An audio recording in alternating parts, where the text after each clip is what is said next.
She felt alone. The old room gave her two distinctly opposing feelings: comfort and a hollow heart. The windows were tainted with streaks from rain and a poor paint job, the aged wooden floor covered in remnants of hay, dirt, and wood. Miscellaneous items surrounded her: a neon orange sled to her left, a plastic trash bin to her right, and an old blue chair directly in front of her. A tiny, gaudy Christmas tree draped over old pieces of her home, shutters not up to par, old wooden siding that had been long replaced by a much more durable substance, a broken motorcycle part over here, a child's play chest over there. Items now declared obsolete. Though the younger items were few, it seemed to her as though her entire childhood could be summed up by a stranger with one glance into the quiet, creaky attic-like space. Rain hit the roof of the old building, and it reminded her of a tiny mouse army, with all the little mice running around in their royal blue uniforms, carrying toothpicks and safety pins, in preparation to fight against their sworn enemies. It must be interesting to be a mouse, she thought. Perhaps there is a mouse out there thinking the same, but about her. She closed her eyes and thought about her life, friends, family, relationships. She thought about religion. She thought about God. She had been told many times by the people around her that a life without God is not a life at all. She needed to find religion to find happiness. She needed to find religion to save herself from being damned. Hell, quite the concept, she thought. Seems so serious when they say it. Why does it sound so bland when I say it? Hell, she said out loud. Nothing special. The mouse war pounded heavily now.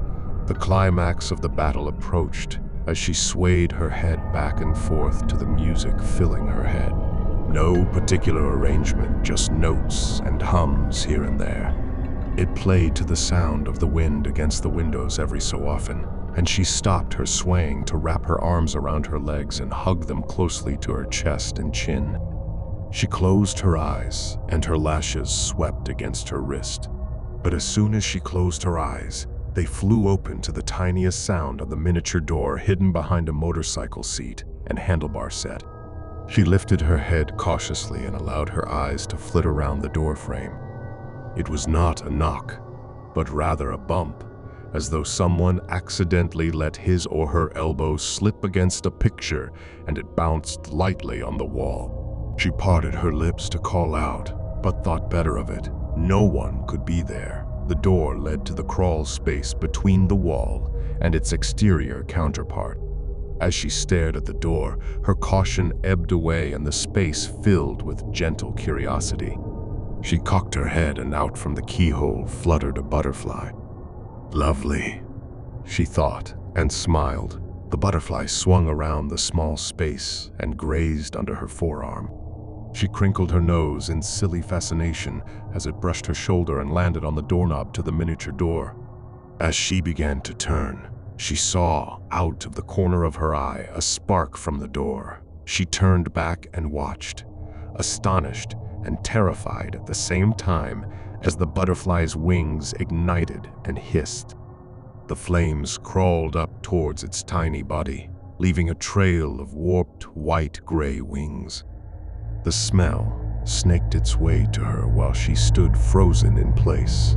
She could not bring herself to move to cover her nose, but instead tilted her head towards her feet and felt her face drain of blood at the sight of her shoes. They were bright orange, laced with yellow flames.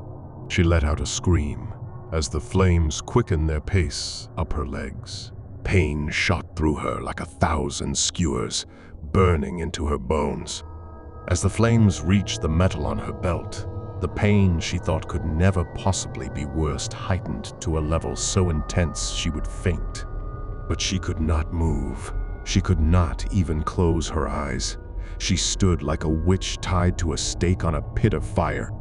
She shrieked once more, but she knew that no one would hear her.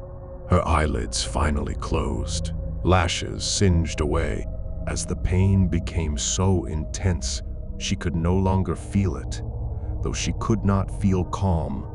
The memories of all the terrible things she had caused in her life, time played in her mind. Even the things she had not done but had imagined doing caused her to feel a deep, searing guilt. When she lifted her eyes open once more, she turned her cheek into her pillow. She let out a breath, but threw her legs over the side of her bed and retched onto the floor. An icy finger traced its way down her spine, lighting up all her nerves, and she found the chills ironic. Only a dream, she thought to herself. But for some reason, this notion could not bring her comfort. She smelled something which made a lump appear in her throat. She clung to her bedsheets and felt something small brushing up against her fingertips. Glancing down, she could not help but let out a small cry. Scattered over the sheets were ashes and parts of singed eyelashes. She sat on the edge of her bed, bile seeping into the cracks of the floor, chills running down her spine, sheets covered with small pieces of hair and ash. Here, she felt very much alone.